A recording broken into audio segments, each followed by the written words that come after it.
भीष्म पितामह को भी भगवान ने उपदेश किया। बाणों के सैया पर पड़े थे। भीष्म पितामह ने भगवान से विविध प्रश्नों को किया। प्रभु, आजीवन ब्रह्मचारी हूं, मैंने कभी किसी के साथ अत्याचार दुराचार नहीं किया, पर मुझे इतनी वेदना क्यों सहनी पड़ रही है? भगवान ने कहा, पितामह एक बात कहूं, तुमने मुझसे कहा था कि मृत्यु के समय जरूर आना। तुम्हें तुम्हारे पास आया, लेकिन पाप करना तो पाप है ही, पाप को देखना भी महापाप कहा गया है। द्रौपदी चीख रही थी, चिल्ला रही थी। उस समय आप कुछ बोले नहीं थे। आपको बोलना चाहिए था पितामह। जिस सभा में अधर्म हो, अनीति हो, अन्याय हो और कोई धर्माचार वहां पर बैठा हो, तो धर्माचार का धर्म कहता है कि उस सभा में खड़े होकर के विरोध करे।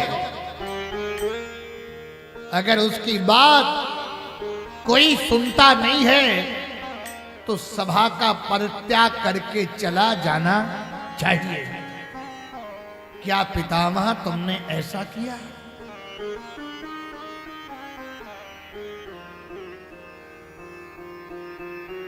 नहीं किया।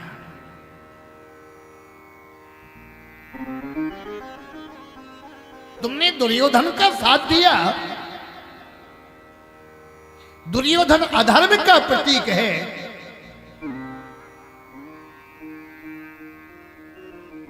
धर्मराज धर्म का प्रतीक है।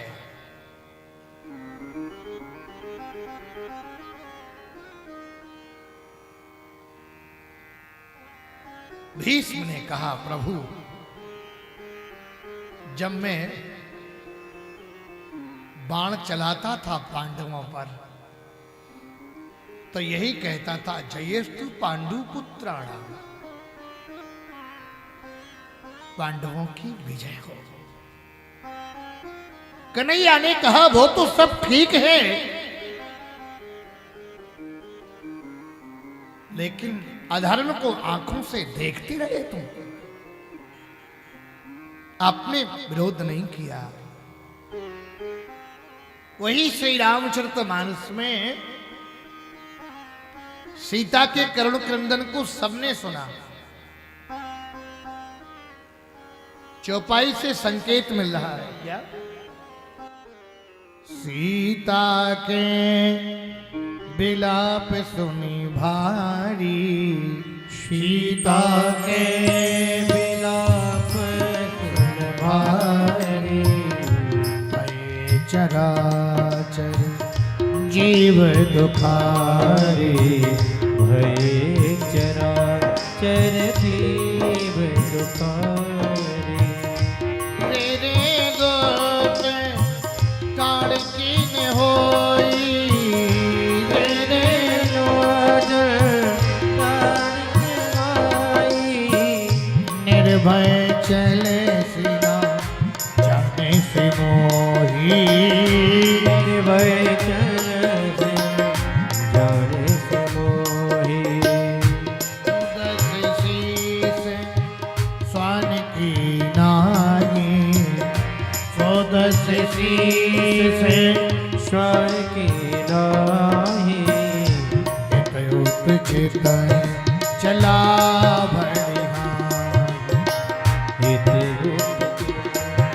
चला।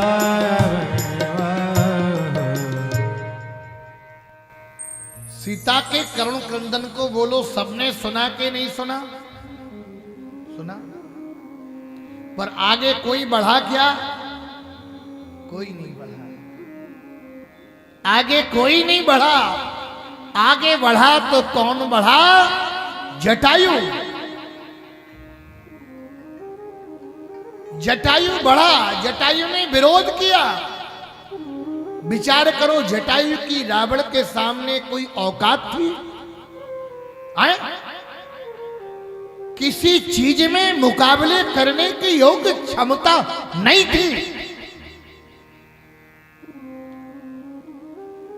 बल में रावण कितना बलवान था, धन में कितना धनवान था, विद्या में कितना विद्यावान था। जटायु की तो कोई गिनती ही नहीं थी। लेकिन जटायु ने सोचा, भारत की बेटी अपनी इज्जत की भीख मांगे और ऐसी स्थिति में खड़ा खड़ा मैं सुनता रहा। मैं प्राण तो त्याग सकता हूं, लेकिन भारत की बेटी इज्जत की भीख मांगे, ये मैं कदापि नहीं सुन सकता हूं। ध्यान देना, निर्धन धनवान से डरता है, निर्बल बलवान से डरता है, मूर्ख विद्वान से डरता है, लेकिन चरित्रवान से सब डरते हैं।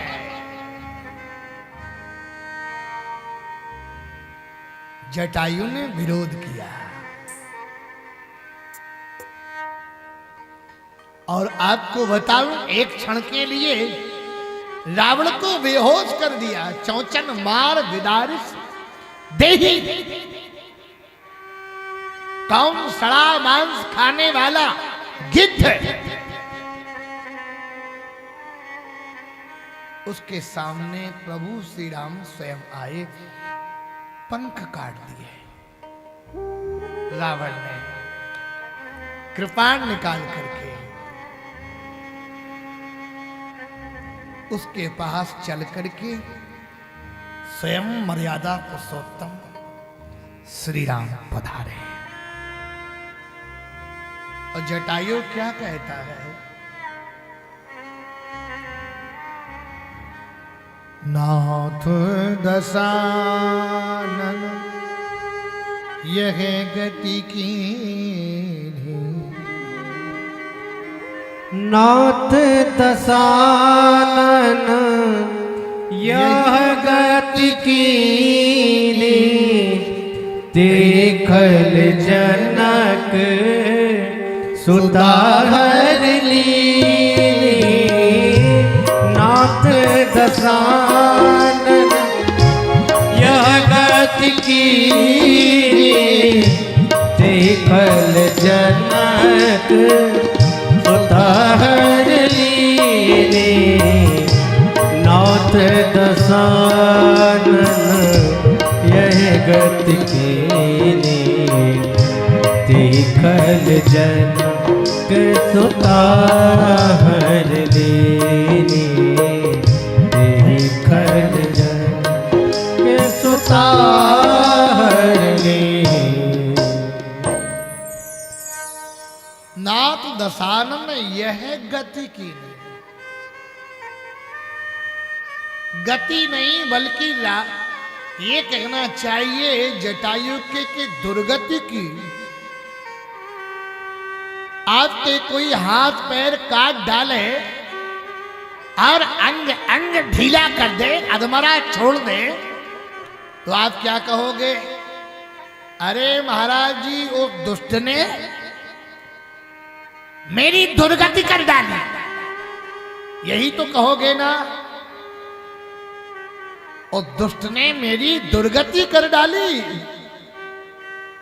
लेकिन ध्यान देना, जटायु क्या कह रहे हैं? नाथ दशानना यह गति कीनी। गति नहीं साहब, दुर्गति कहना चाहिए। क्यों भाई? दुर्गति ही कहना चाहिए। जटायु कहता दुर्गति नहीं कहूंगा मैं। प्रभु दुर्गति नहीं। क्यों? राघव ने कहा क्यों? जटायु ने कहा, जितना बड़ा सौभाग्य मुझे मिला, शायद ही किसी को प्राप्त हो। हे प्रभु, आपके पास कितने भक्त चल करके जाते, फिर भी आपके दर्शन नहीं होते। जिसके पास स्वयं भगवान चल के आए, उसे दुर्गति कहूंगा मैं तो गति ही कहूंगा।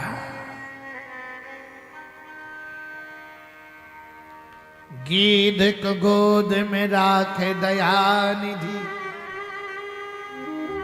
नयन सरोजन में भरी बारी। हे बारही बार सुधारत पंख, जटायु के धोर जटानन सो झारी।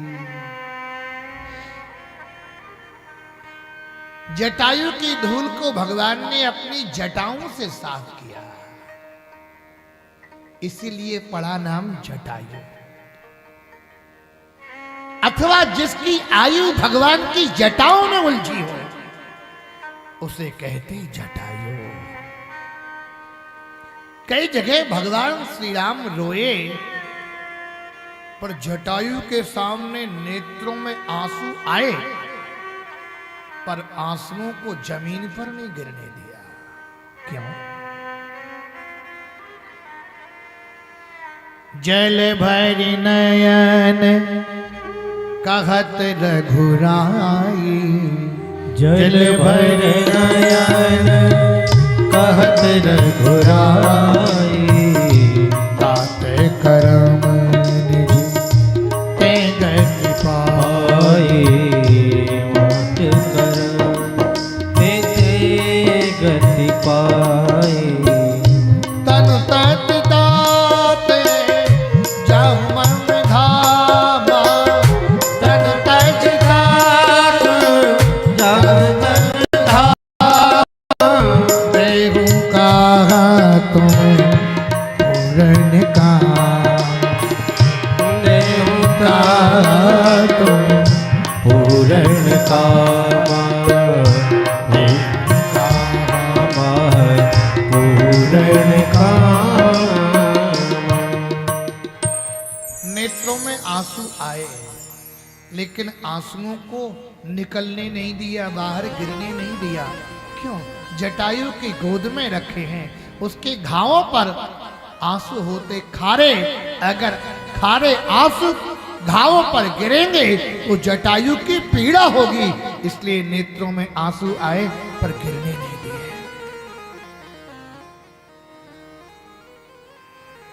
भगवान श्री राम ने ये भी कहा जटायु से, तुम बैकुंठ जा रहे हो, मेरे पिताजी की मृत्यु हुई है, और वहां पर पिताजी को सीता हरण की गाथा मत सुनाना। अगर मैं क्षत्रिय हूं, मैं रघुवंशी हूं, मैं राम हूं, तो 15 दिन के अंदर रावण मर करके आएगा। तो रावण से पिताजी पूछेंगे किसने तेरी दुर्गति की, तो रावण स्वयं बताएगा, मैंने भारत की नारी पर कुदृष्टि डाली, तो भारत के नौजवानों ने मेरे शरीर को छलनी करके यहां पर भेज दिया। भगवान ने अपने धाम भेजा, और एक भीष्म पितामह आप जो कुछ बोले नहीं। भीष्म बोलना चाहिए था आपको। भीष्म पितामह ने कहा, प्रभु उस समय मैंने दुर्योधन का दूषित अन्न खा लिया था, और दूषित अन्न खाने के कारण मेरी बुद्धि दूषित हो गई थी। अब मेरी बुद्धि निर्मल हो गई, पवित्र हो गई, क्योंकि हजारों बाण मेरे शरीर में चुभे हुए हैं, रक्तस्राव हो रहा है। अब मेरी बुद्धि पवित्र हो गई, और मैं अपनी मति रूपी कन्या आपके चरणों में समर्पित करता हूं। परम धाम को ही श्वेतामह पधारे, भगवान के दर्शन करके